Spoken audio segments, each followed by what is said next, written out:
चलिए आज हम बनाते हैं इयरिंग्स, लॉन्ग इयरिंग्स। ये बहुत ही क्यूट, बहुत ही एलिगेंट है। तो चलो हम स्टार्ट करते हैं इसका फुल ट्यूटोरियल। तो हेलो माय यूट्यूब फैमिली, कैसे हैं आप सब। तो यहाँ पे मैंने चैन का यूज़ किया है।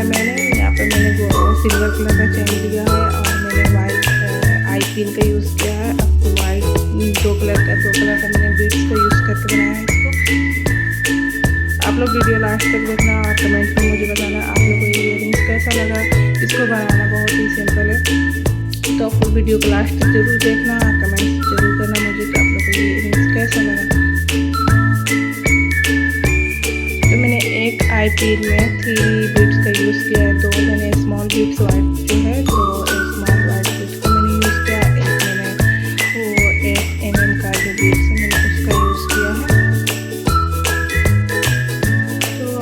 वीडियो में आप देख सकते हैं ट्यूटोरियल मैंने कैसे बनाया है। आप लोग लास्ट तक जरूर देखो तो आप लोग को वीडियो बहुत अच्छा लगेगा। आप लोग ये इयरिंग्स करने के बाद आपको बहुत कुछ पहनने पर तो और भी प्यारा ये इयरिंग्स लग रहा है। मुझे तो बहुत अच्छा लग रहा है। आप लोग बताना आप लोगों को कैसा लगा। आप इसे रेगुलर यूज़ भी कर सकते हैं।